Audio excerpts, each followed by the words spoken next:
Welcome to From Stardust to Us, in-depth conversations with thought leaders, artists, and spiritual activists, navigating the challenges of our times with integrity, joy, and purpose. I'm Bernice Marie Daly. And I'm Linnell Hayden.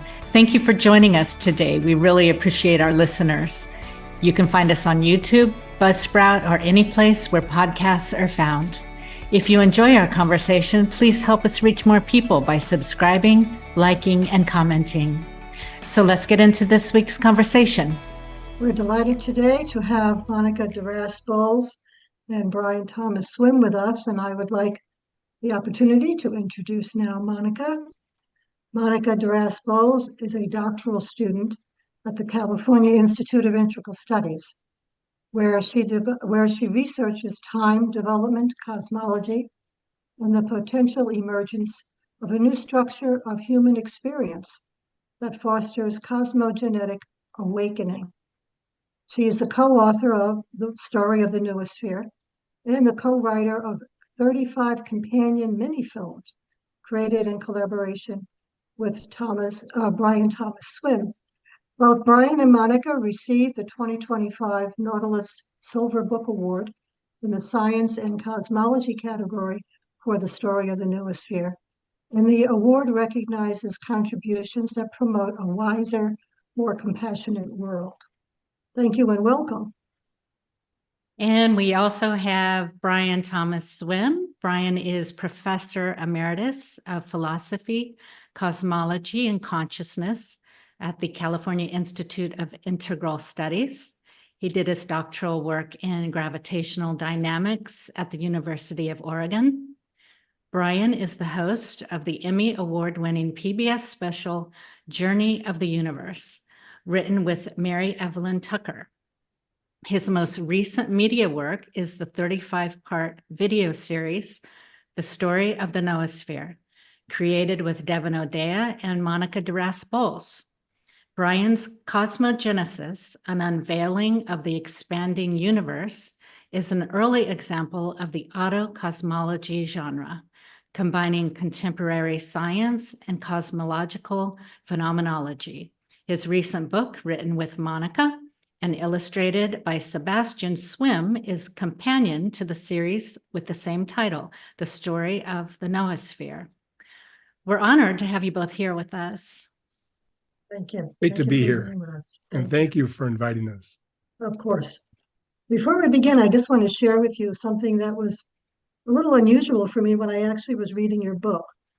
And it was kind of a sensory experience. I sat in my favorite chair, the favorite chair you might have when you read a book and you're all comfy. Yeah. And when I was holding the book, it happened to me twice. When I was holding the book, I don't know if it's the size and shape that sort of reminded me of a children's story size book. The splash of color throughout, the almost written like poetry at various times, and at the same time a lot of white space. I felt like I was I felt like I was engaging in a story, and I have not really felt that before in reading a book. Wow. And it struck me. And then I said, okay, well, I'm a little crazy. Maybe that was me. The second time I sat down, it was like, no, I'm feeling this sort of connection with this in a very kind of sense level. And anyway, I just thought I would share that with you. Wow. I love you, Bernice. That's awesome. God, that's wonderful to hear. It was worth all the effort, right, Monica? You're muted. I think you're muted, Monica. Sorry. There you go. Thank you so much. I'm just saying thank you so much because we wanted to impart that, and that's why I think it's a beautiful book. I had the same feeling. Can we stop right now? Everything is perfect right now. Already, right? It just gives me shivers because, I've had so many occasions to reread it, and each time is that same kind of experience for me. yeah, thank you. Oh, thank you. It was really cool. It was really cool. So the potential for this conversation is vast, as we know. So what I'm hoping to do that today is maybe to discuss a pixel or two about this unfolding story. So I'd like to begin by just making a comment. You talk about three major cosmic transformations. One of them that you're saying we're in right now over this 14 billion year story. So there's two that the universe has gone through already, and now we're on the edge or the middle or the whatever of another one. In looking at that, is there a way in which you can see a pattern of how the universe works? Is there anything that you could see that has happened in the first two that might be happening now, as well, that could help us sort of navigate? I'd love to hear your comments about that. I love that question. Excellent. Good. Love it. Love it. So the first of all, the question, the answer from my perspective is absolutely we see patterns. And that's what I want to bring out. But just to bring the first two transformations into mind, and the universe begins in plasma. It's elementary particles without any structure. And then over the next billion years, it's building stars and galaxies. So that's the first great transition. We went from a simple plasma into a complex galactic structure throughout the universe. Now, the thing to note is that there was no outside force that came in. And this is a radical shift in understanding. It's what Monica is writing her, PhD dissertation on.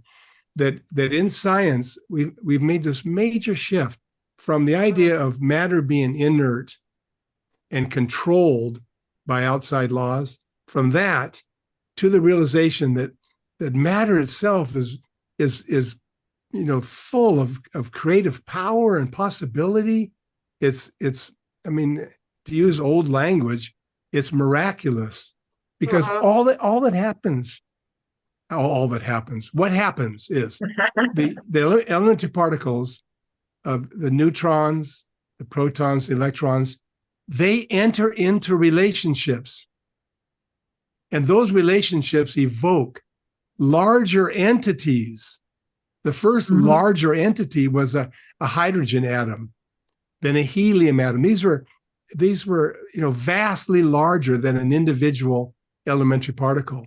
And then just take one more step, the hydrogen atoms gathered together and created stars. I mean, a vast star has been given birth to by the elementary particles. That the star shows what was present there from the beginning. So then if you're a physicist, you're done. You can just reflect on that for the rest of your life. Right. It's just going to take you places when you really take it in. Okay, now we jump to the second. The second transition is that rocky planets. So, the stars go through a sequence, and some of them explode, and they collapse into new stellar systems, some of which have rocky planets. The second transition, the molecules, the minerals, the several thousand minerals of Earth relate in a new way and give birth to life. Now, you have to emphasize how different, you look at a rock just sitting there, it's not doing much compared to a palm tree, but that rock is buzzing with potentiality. And what brings it forth? Relationship. So that the minerals and so forth enter new relationships, and you've got this thing called life coming forth. So, and then that carries on for 3.9 billion years. And then this really strange thing starts to happen. The birth of the noosphere. And even if you've never heard the word noosphere before. It's simply the planetary mind. So, and what's bringing it forth? Deeper relationships among humans. We're just like those elementary particles. As we deepen into these amazing possibilities, we see something larger emerge. And that's where we're at. That failure to recognize that is at the root of the destruction taking place on the planet. I see. The noosphere. Let's get a fundamental definition for our listeners, just as a foundation for our conversation today. You say planetary mind. Can you expand a little on that? Because does that include just humans? Is that consciousness? Is that technology? Is that all life? What is that? Monica, take it away. Collective mind, planetary mind, as a result of convergence, and convergence being the coming together in a harmonious unity of relationships that hold steady, and then the human itself is born into this cultural matrix, a cultural hyperbody of extension. So we're being it's a habitat of extended mind and extended structure, physical structure, that we are born into by birthright. So if a human baby is born, isolated from the noospheric structure, it'll never develop into a full human. It's the birthright of humanity. And Brian talked about these three transitions. And in these three transitions, evolutionary major transitions, I mean, we have all kinds of mini minor transitions of convergence of people in other things coming together in relationship, holding steady, and able to survive and go on in that form in new ways. So that, so just to stick with just this part, we can get into more of that later, but just to stick with this part of what the noosphere is. In our book, we develop 8 aspects of the noosphere, each approaching it from a different point of view. Like one of the most important aspects of the noosphere, I would say, is population. When things really reach a certain level, a number, it's like the timing of evolution. Things become possible. It's all about potency, what's possible. And when you get great numbers, then new things become possible. That'd be one. Trade would be another. Trade is like the circulatory of the system of the noosphere, where things are exchanged, similar to the second law of thermodynamics, where things disperse and create new opportunities, where they go. That another one would be cerebralizations, where the earth is building ever more mind-like ever more complex brain structures as evolution goes on. And now there's a brain. So the noosphere is also a brain. It's a brain of brains. So it's a brain of autonomous brains. So each of us is autonomous, and we are in collective understandings of relationships that hold steady with other autonomous human beings, and that brain deepens wherever relationships are. Does that help? Yeah, that helps. Why don't you tell the story of Indonesia as a way of indicating the planetary mind? Or if you don't want to, I will.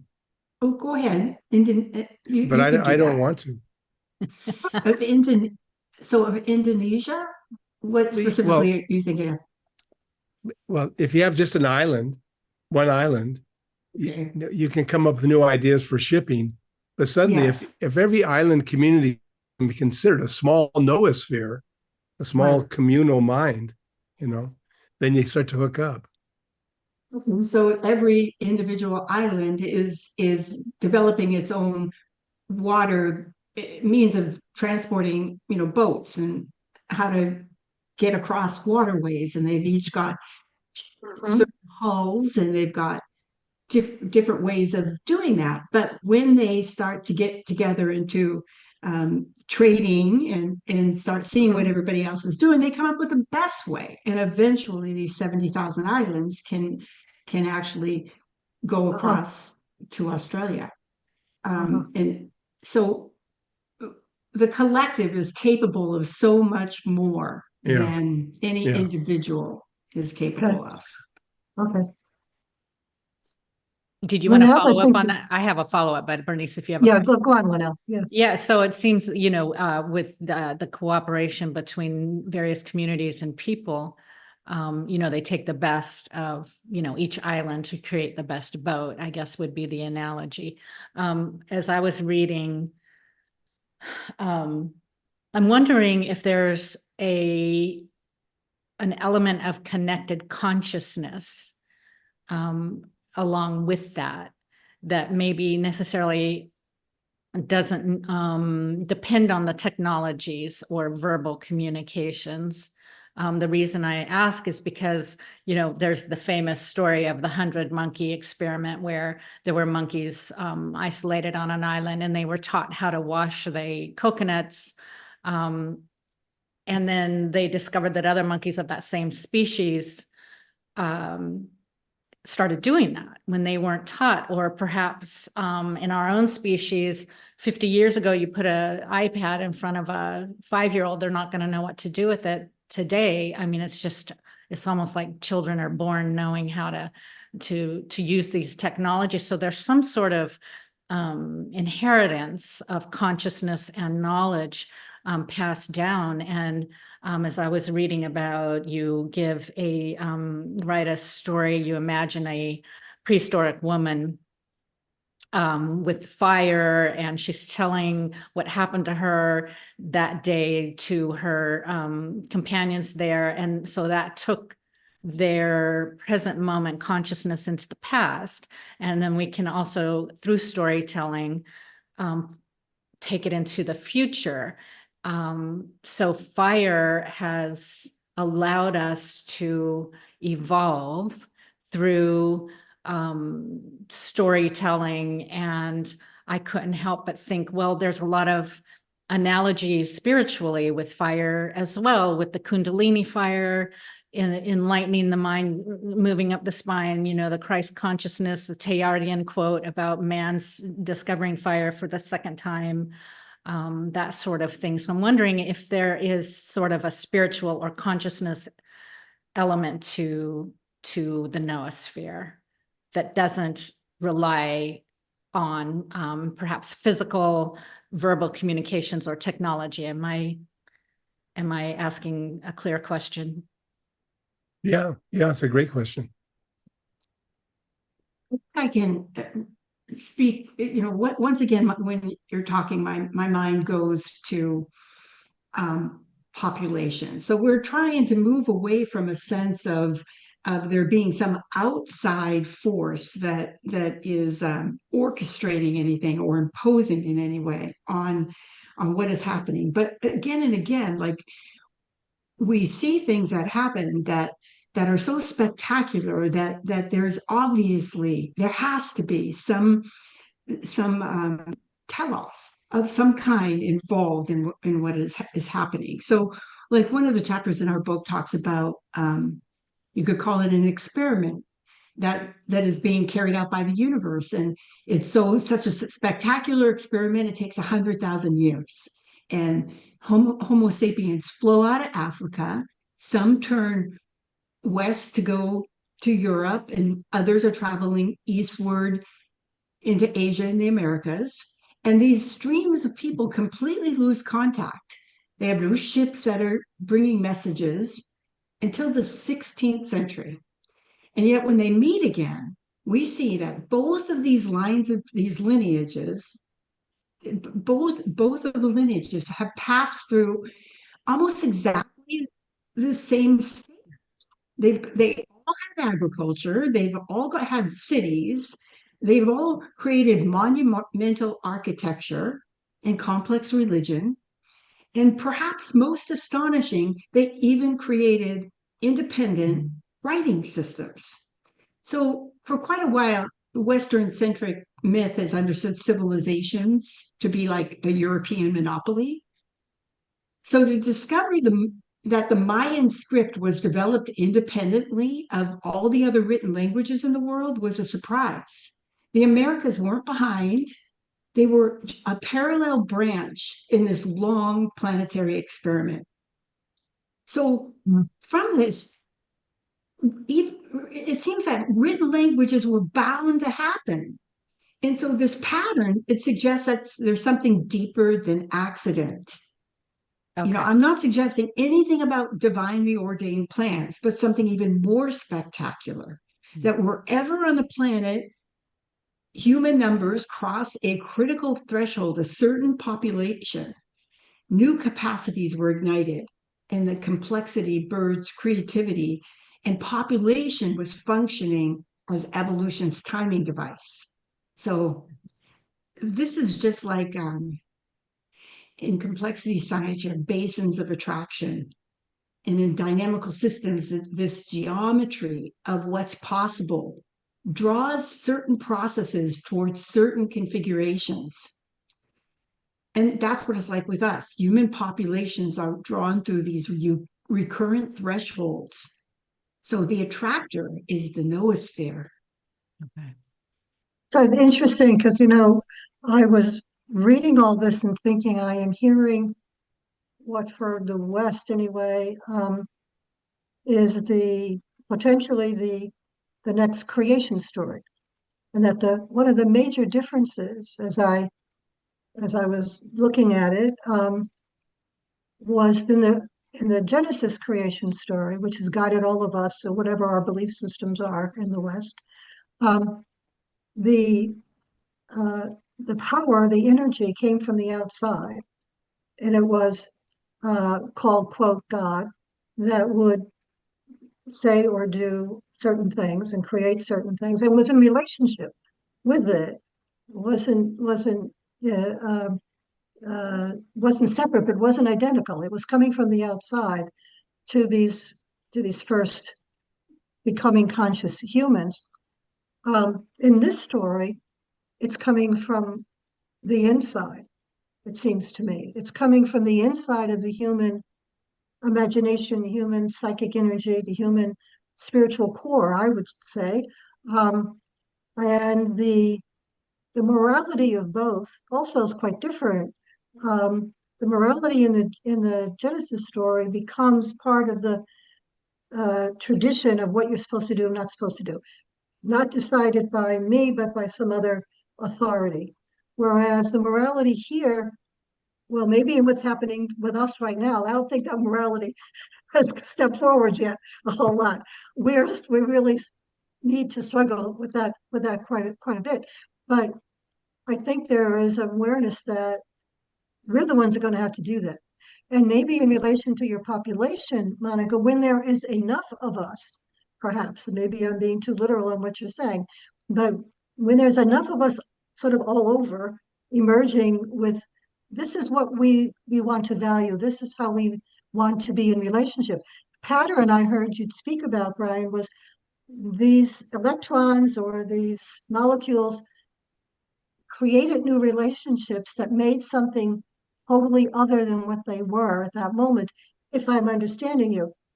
And that has ignited in my mind two thoughts. One is that you bring things together in relationship, and not only did it create something that didn't exist at that moment, but it created something that was outrageously different and impossible to imagine. I mean, I don't know that anybody would have imagined some photons creating galaxies, or that rocks would have been able to create living cells. I mean, that is blatantly impossible. So since it happened, and we're sitting in the beginning of this next transition or transformation, I find that encouraging because I look around and I'm going, we're not really doing too great in many quarters right now and coming together in relationship. We're a bunch of us who don't want to come together in relationship, but the possibility is something outrageously different than we could imagine, perhaps. And maybe it says to me the impossible is in fact possible. I love that. I love that. The impossible in one form of consciousness becomes possible in another. So that Form of consciousness. another form of consciousness, exactly. So that we Wow. I think it's important to keep in mind how different a rock is from, like, a whale, and to take in that, through this process of exploration,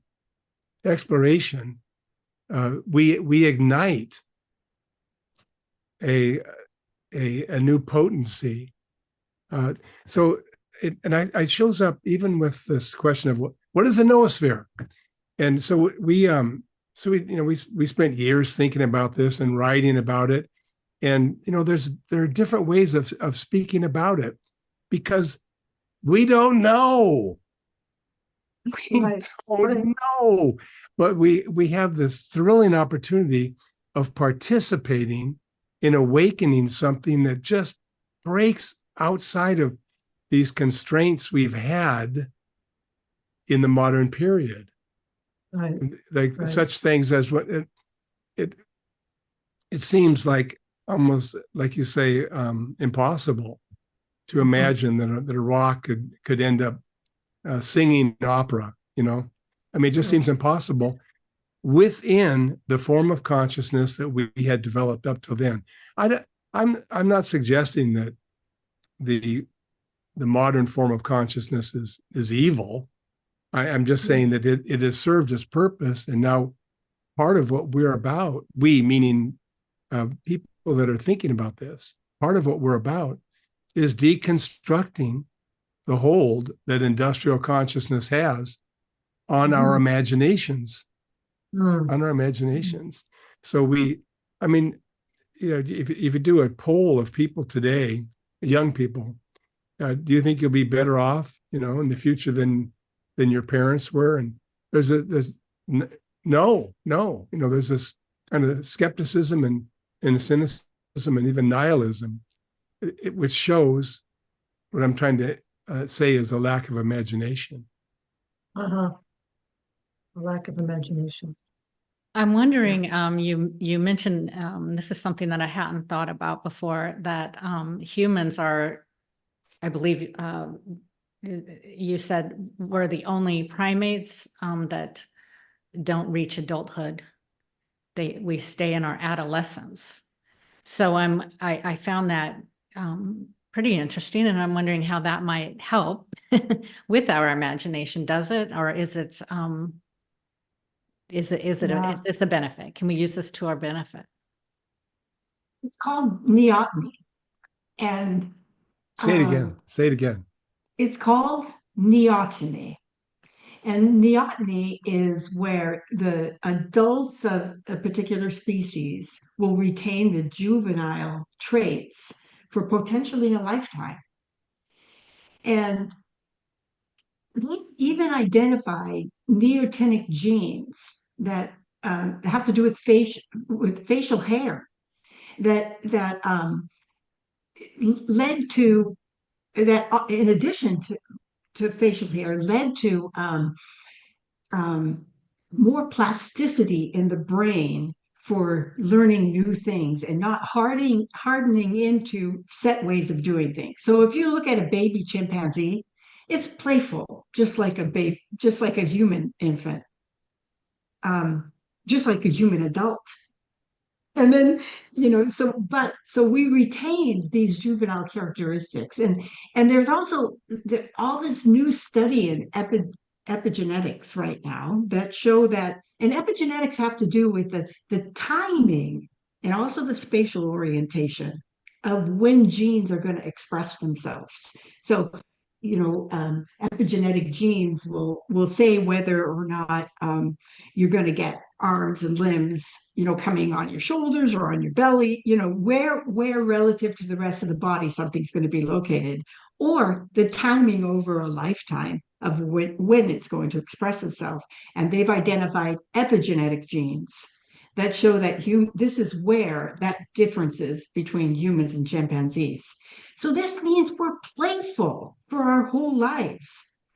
And when a human goes out to play, or a human, even if chemical elements go out to play, that's where evolution happens, and it speeds up the possibility for mutations that then can make new things possible. Okay.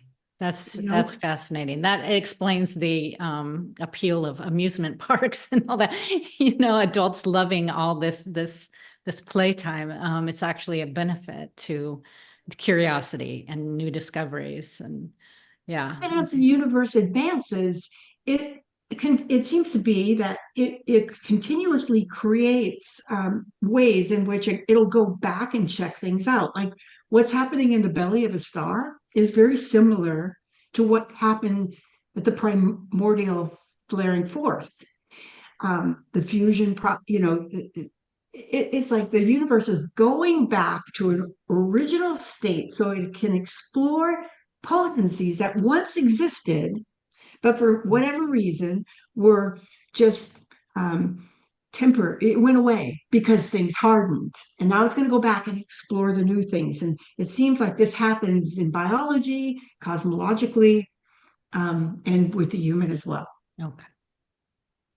So is this part of the developmental time that you all talk about?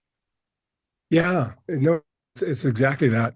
So one of the most stunning things I learned just as a student was that there was only one time in the universe's existence when galaxies could be created.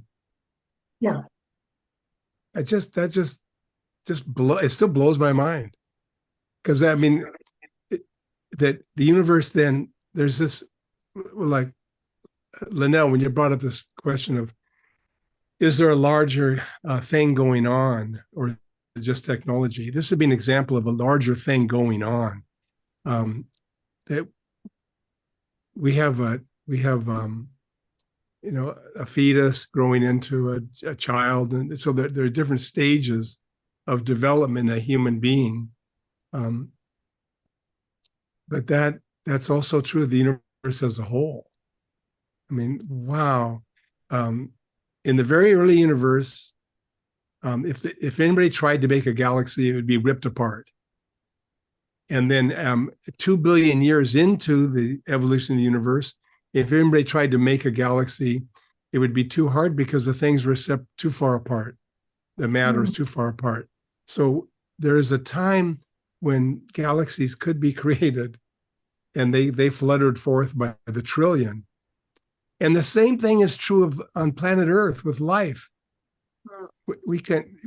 Life came forth around 3.9 billion years ago, not before. It was way too hot, and not afterwards, because the first forms of life gobbled up all of the elements that gave birth to them. I mean, I don't know, I just get wildly excited when I think about it, because here we are, we're exactly the same, and in other words, we're all part of this evolutionary process. And so there are things that happen in our lives that are based on our own development and time. But more importantly, I'm trying to say is that the humanity is is at a place where a transformation is possible that really wasn't possible like 10,000 years ago. And the scary thing is, if this doesn't happen it may never happen on the planet. I mean, when I say humanity, here's an example of where the industrial consciousness constrains the imagination too much. Mm-hmm. When we say the word, humanity, we're just talking about a tiny little segment of the whole history of humanity. Because Homo sapiens have been around for 200,000 years, maybe even more.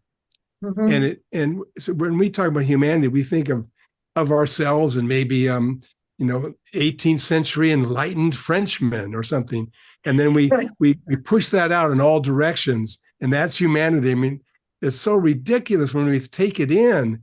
First of all, we're only looking at a certain segment of the humans living now. There's all these different ways of being human that aren't part of the mainstream of Western civilization, for sure. But I'm just trying to emphasize, in terms of creativity, in terms of our imagination, in terms of spirituality, we have been evolving. And so now we have this moment for something spectacular to take place. That's why we're here. Something spectacular to take place. Yeah. So it's pretty amazing to be alive now. Although I don't think I will see whatever comes next. It's pretty cool to be here right now. It's so cool to be here right now. I agree. Wow. Whoa. You're and you're part of the whole. And so maybe you won't see everything that takes place, but you're part of that whole that is taking place. Right. So Which is a pretty amazing thing to kind of to realize, or to kind of absorb in my awareness, or in our awareness. There's talking this leap of sorry, just real quick, you talked earlier about how you couldn't envision, you couldn't even imagine how it would even be possible for life to come out of rocks. And in that same sense, I feel like something's coming out of us and we find it impossible to imagine, but that doesn't mean it's not happening. Yes, exactly. And this is, the consciousness now is sort of like, now is the time kind of thing. That consciousness, that leap of consciousness, as I've heard it referred to, will be certain things stirring inside of us that might allow that leap to leap. What might be some of the inner qualities, inner changes that we might need to make in order to allow this human collective to emerge? You mentioned imagination, I think is probably right on the, maybe the top of the list, but there's certain things that you could see. Well, you've mentioned we kind of have to move out of this industrial mindset. Are there other things that you see are really pivotal that we may have to become more conscious and intentional about, if in fact this coming into new relationship, which is the pattern apparently of the universe, if we want to assist it, if I'm one of those individuals who wants to assist it as opposed to oppose it, or whatever, what are some of those things, that those inner changes that we may need to move toward? Well, I can start, and then Monica can go second, then I can go third. I mean, in other words, we can just, I would love to talk about this. Here's one. You have the notion, it's widespread within scientific culture, widespread, that life itself is primarily a random process that has no direction. Mm-hmm. And that the outer world, all the rest of the universe hardly matters. What matters is for humans is nailing down the resources just to stay alive and to raise your kids and so forth. So it's it's a view of, I mean, like I said, it's among scientists, it's the common view. It was celebrated by the existentialists, went on and on and on about this, and they're still banging away about this, but see, with the discovery of the evolution of the universe, it's not possible. It really is not possible to remain in a worldview of nihilism and meaninglessness. It's just not. And here's one thing. So I've already said this, but I'm going to say it again, that the structures of industrial consciousness have to be weakened and ultimately deconstructed in order to move more fully into what it means to be a cosmological being, a cosmological human. And then once those structures are weakened enough to allow our imagination to dwell in the immensity of the moment, see, then things can start to happen at a deep level within. Here's one of them. In the universe, every point in the universe is at the center of the expansion of the universe. So it's like, what? So and this has cultural ramifications too. Every culture on the planet is at the center of cultural evolution on planet Earth. And now, how can that be? Well, the general theory of relativity of Albert Einstein is where this is coming from. The center is everywhere. But this is an ancient spiritual idea, as I'm sure you know. The center is everywhere. The circumference is nowhere. Well, now I would add on to what Einstein is saying, I would add on what Teilhard de Chardin is saying as well. And that is that in terms of evolution, every species is at the center of the evolution. And humanity needs to recognize what its center is. But just imagine how different education would be if a young child is learning not that he or she or they live in a meaningless, vast, empty. No, we're living in a meaningful unfolding of beauty. And there's a particular role that you have. It's yours and yours alone. I mean, just like, wow, take in what it means to be unique. If you can find what that is and participate in it, you are on a road to happiness, joy, and peace. Altogether different from how we're raising children right now to find their way into a high-paying job, right? Right. There's one. Monica? I can do a second one. Well, just reflecting real quickly on what it is that you're saying, I have that okay, so you spoke about how we're all at the center, and you added Teilhard to Einstein, and Einstein has us in a cosmos, and Teilhard has us in a developing cosmogenesis, where everything at the center has the dignity of being 13.8 billion years old. And so every culture, every person, every relational center, because what's real is no longer bits of matter, but what's real is matter in relation, and that none of us are separate from one another. And so this changes, just reflecting on this and feeling this depth of being in relationship, just feeling that it's impossible to continue. It sets up a like a double bind, or like it's a pathology to then impose on the other. Does that make sense? Where you can no longer feel the right to impose, and it changes everything. It makes it so that you know another by coming into relationship with that other, and then you both have more being as a result of that, because now you have a commonality and an understanding and mutual dignity. So to me, that is like, it's so critical to become uh, time developmentally aware, so that you see the time column that is everyone, and everything. And it gives a dignity. Yeah, It I gives like the that phrase. dignity. So, uh, Bernice, Linnell, we could keep going on this. It's Yeah, one of our right. favorite Yeah. topics.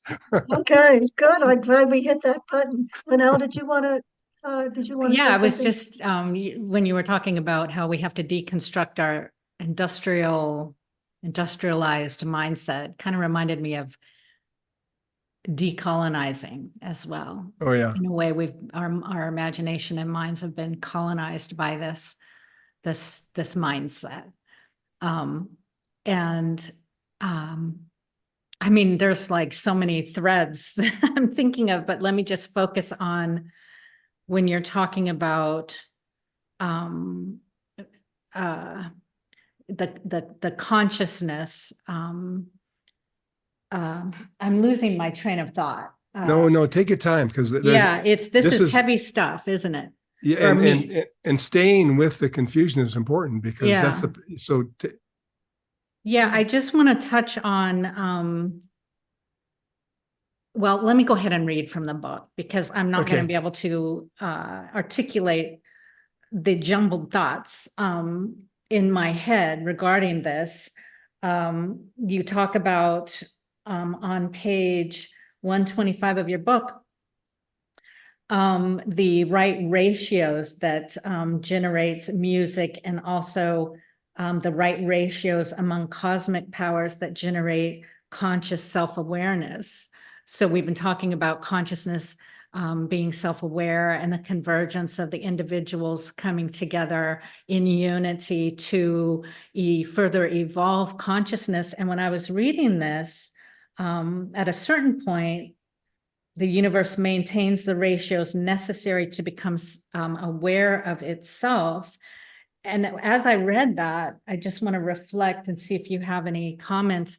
That to me, this sounds an awful lot like the spiritual teachings of non-duality and the field of consciousness where there is no center, where all matter emerges from this field of consciousness. And I'm wondering if maybe the scientific and spiritual philosophies or thoughts are sort of mirroring each other. Is there a parallel there, or am I just off in the weeds with this?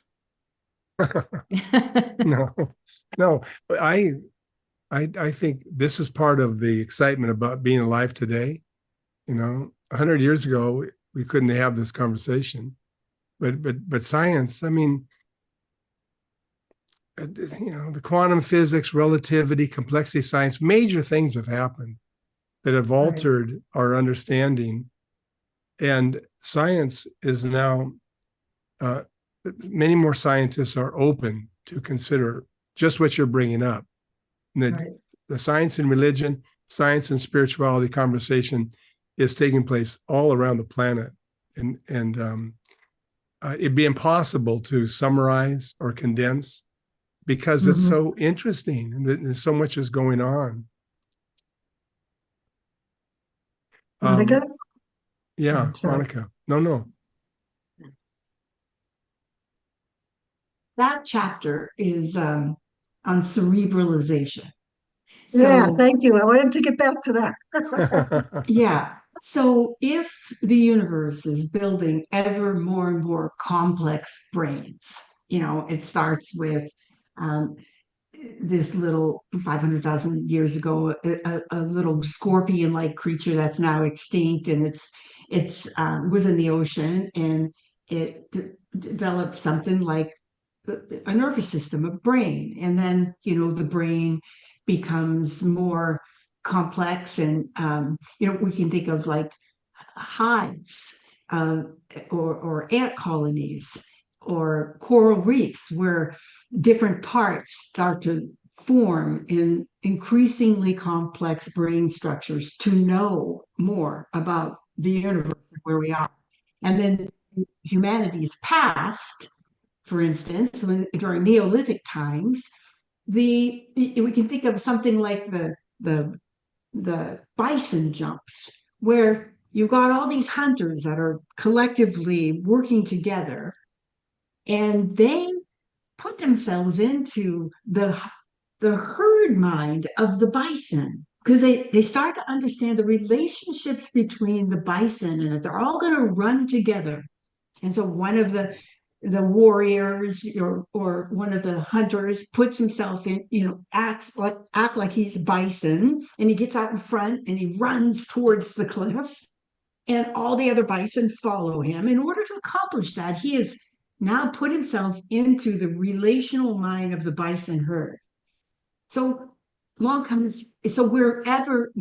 human itself, through our evolutionary past, is growing more and more of a complex herd brain, hive mind, collective mind, cerebralization, growing more and more cerebralized.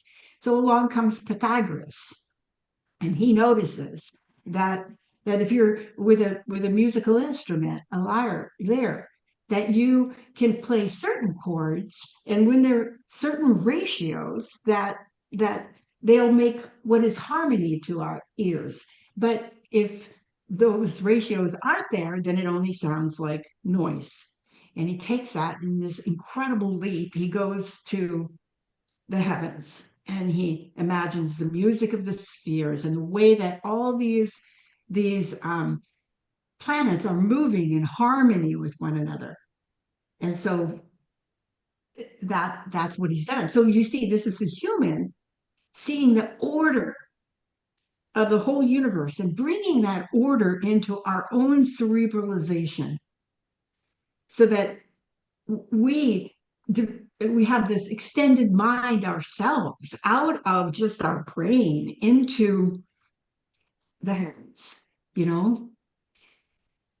So that began, the Greeks called it cosmos, order, harmony, beauty. And then the long arc of mathematical physics began, and then Dirac would and the quantum pioneers would glimpse these similar patterns, the certain strength of forces, the age of the universe. It's all resonating in these improbable ratios, as if the cosmos had been tuned to bring about the consciousness that is now reflecting upon itself. Evolution become conscious of itself. And so this is humans cerebralized in a new key, because it's our own mind reflecting on the structure of reality. So when we practice science or philosophy, you don't have to be a scientist, or we do our art. We're not escaping nature. We're fulfilling it. So okay. The same mathematical grace that tunes the stars is tuning our thought itself. I love that. Thank you. The phrase that comes to my mind is two terms that come to mind when you're speaking about this. One is interbeing, which is, and then the other is a phrase that I think emerged from the interreligious dialogue that's now looking at intermysticism, which sets aside some of the conundrums of a specific tradition or a specific doctrinal beliefs, but looks at the experience, goes to the experience of the person. And you all know that when you get to that level of experience, where by physics, by spirituality, by cosmology, by psychology, or depth psychology, we're all swimming in the same water there in some sort of way.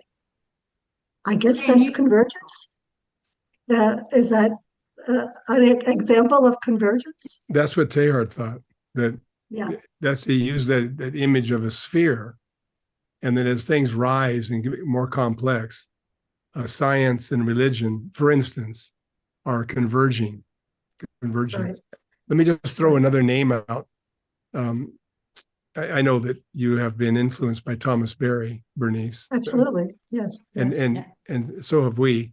Yes. And he just had a great phrase. He said, in terms of wisdom in general, that in our time, the wisdom that is forming is drawing from, the wisdom of the indigenous world, the Yes. wisdom of women, the wisdom of classical civilizations, and the wisdom of science.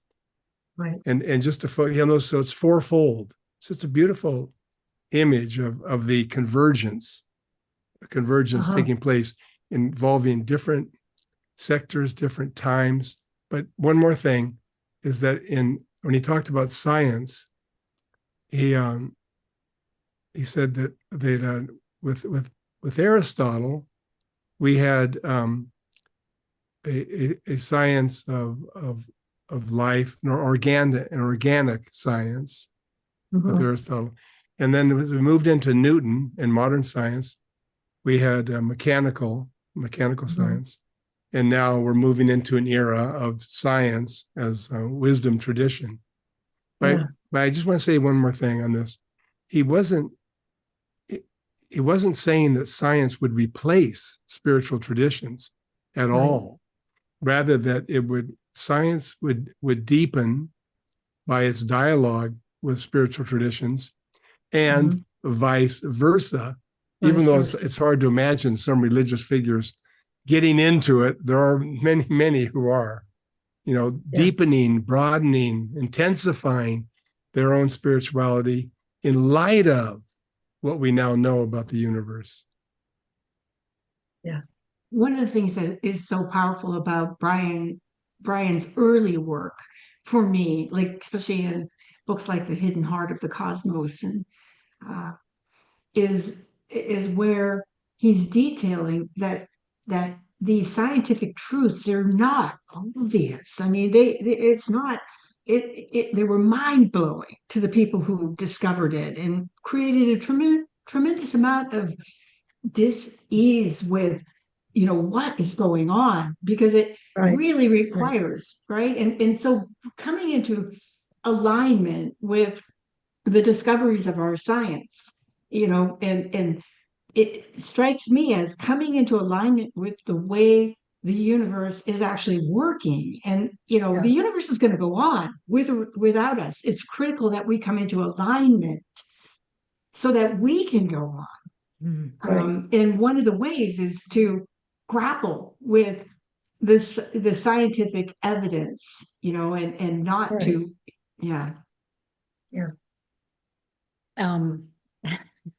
So we have it about 10 sounds, more comments, so go right ahead, Linnell. go ahead. Did I interrupt somebody? Oh, no, go right ahead. Go right Okay. ahead. It sounds like I can't believe how fast the time has flown. I mean, I think we have time for a couple more questions. So I want to end on my last question. It kind of sounds like I know Thomas Berry spoke of a new story that was needed, and I want to tie that into in the book you wrote about it's sometimes difficult to maintain a zest for a life. So I'm wondering, in this new story where we look at ourselves as deep time cosmological beings instead of just little animals on a teeny tiny planet somewhere, how might that help with our zest of life? Or what can we do because we're living in chaotic times, what can we do to maintain that? Does this new story help with the zest for life that is needed for us to be able to continue in this evolutionary process? Yeah, I would suggest just that we try to take in a star being born. I mean, pretty simple to describe. You have a cloud of hydrogen, helium, and it condenses into an ever hotter center. And at a certain point, the temperature of 15 million degrees is reached. And then we have hydrogen fusing into helium. Okay, so there's the whole picture of a star. And I wrote some some pieces when I was a journalist. I mean, I pretended to be a journalist interviewing one of the hydrogen atoms. Excuse me. I mean, what the hydrogen atom doesn't have a brain or anything else, but even if it did, it wouldn't be able to say that much about what was going on. And there's a phrase from this great scientist, philosopher, Schelling. I'm sure Schelling. He said about the future and how things will develop, and he came up with a word in German, which translates, it's unprethinkable. Unthinkable. That's That great. word is That's that great. isn't it? And so That's great. like embrace that word, because that's our entire lives as we move forward, unprethinkable. So what do we have? Bernice has already mentioned that we have experience. And so all the hydrogen had was the experience of being attracted, experience of being attracted. And so if we finally deconstruct and decolonize our imagination and take out all the advertisements for cornflakes, all that stuff where we've been trained into these little tiny puny consumers, if we take that away and we start to feel the depths of attraction, that they're there in us, if we can just begin to identify ourselves with that is in the new story, that is trusting in what you are here for. Mm-hmm. And the pursuit to just immerse ourselves in the primordial attraction and to allow that to fill us and follow it. We can move forward with the awareness that it's unprethinkable in detail, but something magnificent as a star is going to result from our collective pursuit of deep attraction. We are believed, in the Omega, he believed that, and we haven't spent a lot of time focusing on that work. We're just trying to elucidate the noosphere itself. But the convergence that's taken place in our time, it's as momentous as the emergence of life across every scale. The three transformations Brian talked about, the universe is now gathering itself, all its scattered fragments, people, scattering us into coherence. And humans have had 4 billion years of evolution, or Earth, and that same Earth evolution is unfolding through us now. The convergence as the noosphere rising, and the same technologies that are connecting us right now, it can divide us. The same networks that enable us to have empathy, can amplify fear. But we are being transformed into harmony, and how we come, the future is not being imposed on us from up above. The future is pressing into us, and we just need to come into alignment. And I don't know how someone can feel that and not have zest to be a part of that whole, that if you can feel that you're a part of the whole, then something about the fear of dying goes away completely. you know, where you feel you can feel the part of you that is everlasting as part of the whole. And that is zest, you know, that you're talking about. I mean, it's, you know, That's beautiful.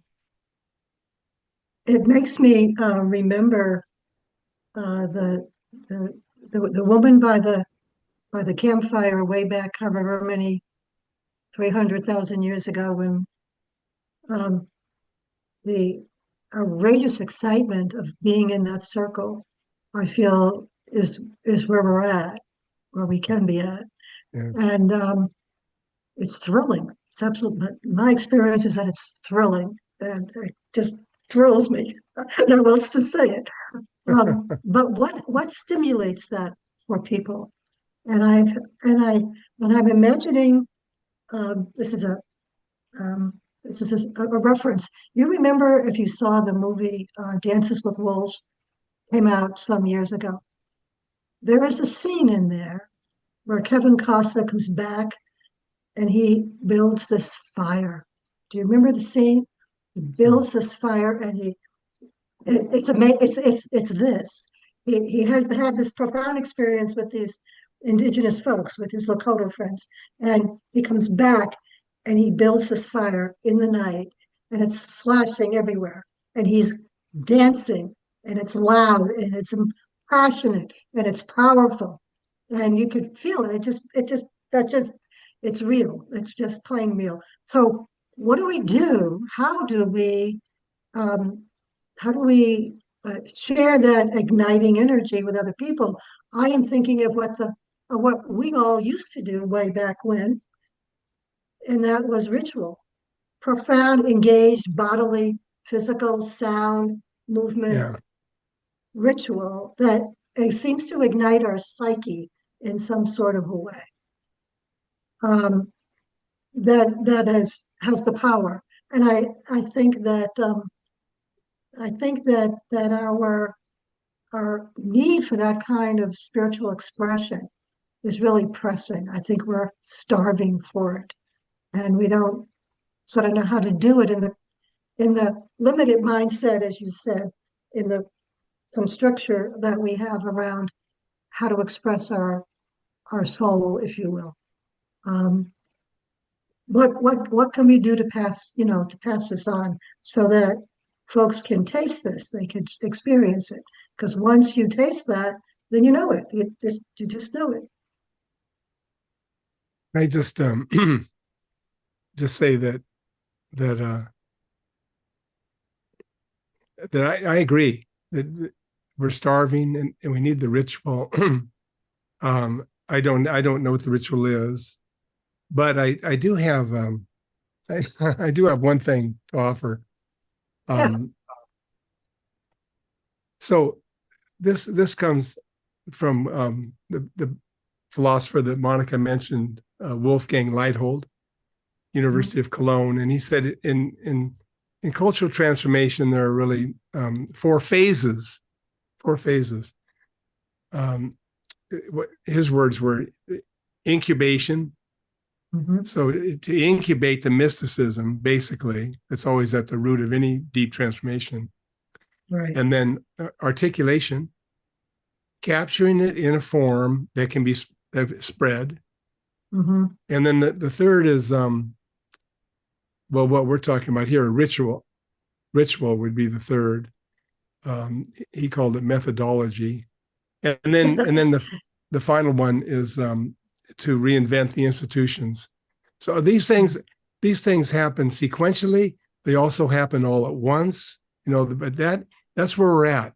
Now, I'm teaching a course dedicated to the incubation and articulation, because my sense is that that all of us have these experiences of being part of a cosmological development, but they're forgotten, they're pushed away, they don't become central. So the course I'm teaching is called autocosmology, meaning that people articulate their deep experiences. So in other words, articulate them. And those as those spread, because they're all different. Each of us has a unique autocosmology. And as that spreads, then we start to move more deeply into the convergence. So I'm teaching that through a deep time network. If anybody is interested, that starts in January. Excellent. Excellent. Thank you for sharing that. Well, I yeah, go ahead, Bernice. well, I was just going to say, it looks like I don't think we've finished our conversation, but No, I'm we're not through my finished. first page. I only have 10 more to go. Can you stay? we may have started the conversation. Yeah. My notes and yeah. And but it doesn't bring, I mean, to me, these kinds of conversations ignite zest. Yeah. Oh You my know, gosh. Yes. Bringing people together and discussing these, Right. immersing ourselves in the immensities, even briefly, ignites zest. Right. Right. Monica? Well, you did ask for a quote, I believe, right? Yes. Yes, we did. And, Absolutely. And I took that seriously, and I found one from Absolutely. KR. Can I say it? Please. Are we Please. ready? Please. Okay. I think that we're talking about a paradigm shift, right? Mm, In some sense, and I think that this quote from KR vividly describes it, because he's understanding uh, the historical nature of the world. So he says, an entirely new concept has almost imperceptibly shaped itself in our minds. We have, in the first place, realized that every constituent element of the world, whether a being or a phenomenon, has of necessity emerged from that which preceded it, so much so that it is as physically impossible for us to conceive of a thing in time without something before it, as it would be to imagine the same thing in space without something beside it. In this sense, every particle of reality, instead of constituting an approximate point in itself, extends from the previous fragment to the next in an indivisible thread running back to infinity. mm. Wow. But one more thing, and then there's a book quote from Brian Swimme, who's in this lineage, who wrote in the universe story. At the base of the serene tropical rainforest sits a cosmic hurricane. At the base of the seaweed's column of time is a trillion-degree blast that begins everything. Your consciousness is an expression of this entire lineage of evolutionary creativity that aligns with the generative dynamism of the cosmos itself. So we are cosmic creativity. Thank you. Thank you. Thank I you. love that. Two quotes. You're welcome. Thank you. Before you all disappear, are there particular ways you might like our listeners to be in touch with you? Is there contact information that you would like to leave? If you would, please just say how they might get a hold of you. Yeah. The Deep Time Network, Mhm. and it would their website is dtnetwork.org. Yeah. Mhm. Thank And you. then there's our book, The Story of the Noosphere, which, yeah. Well, we assume all of them have already bought the book. It's course. beautiful. I love it. Love, Thanks, love, love. Yes. Danielle. Me Thank too. you. I highly And the recommend human it. energy, project, would that be Yes, that would be Uh, another. That would be another. Yeah. because the videos are there, is that correct? Yes, the videos can be Right. found there. Thank This you has been so much, delightful. you two. All This right, has been thank you so wonderful. much. It's been great. It's been Yeah. You great. Thanks two for are inviting wonderful. us. It's Yeah. been wonderful. Thank It's you. been feels such an infinity that Yeah. that you're seeking in the same way we are. Well, yeah, and you can- absolutely. We are. Absolutely. And just to- really I just- feel that. I completely agree. Thank you. Thank you so much. Thank you. Thank you. Thank you. You guys have a great day. Yeah. You too.